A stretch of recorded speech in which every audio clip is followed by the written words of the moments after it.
চীন দেশ থেকে এক সাংবাদিক বাংলাদেশে এসেছে রিপোর্ট করার জন্য। তো সেই চাইনিজ সাংবাদিক একটি ট্যাক্সি গাড়িতে করে ঢাকার শহরে ঘুরে বেড়াচ্ছে, আর সেই ট্যাক্সির ড্রাইভারকে বলছে, ভাই আপনাদের বাংলাদেশের ট্রেন এত ধীর গতি সম্পন্ন, যাইয়া দেখেন আমাদের চীন দেশে কত দ্রুত গতি সম্পন্ন বুলেট ট্রেন। কি যে বলবো, আপনাদের দেশের বাস, ট্রাক, ট্যাক্সি সবকিছু এত ধীরে চলে কেন? আমাদের চীন দেশের সমস্ত যানবাহন কত দ্রুত গতি সম্পন্ন, খুব অল্প সময়ের মধ্যেই গন্তব্যে পৌঁছানো যায়। চাইনিজ লোকটির এই কথা শুনে বাংলাদেশের সেই ট্যাক্সি ড্রাইভার কোনো উত্তর না দিয়ে একেবারে চুপচাপ গাড়ি চালাচ্ছে। কিছুক্ষণ পর সেই চাইনিজ লোকটি বলল, ভাই আমাকে এখানেই নামিয়ে দেন।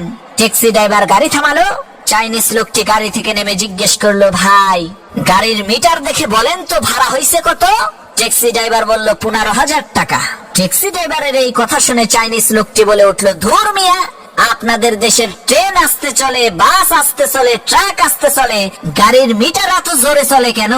তখন সেই ট্যাক্সি ড্রাইভার বলল, ভাই মিটারটা হইল মেড ইন চাইনা, চীন দেশের মাল, তাই এত জোরে চলে।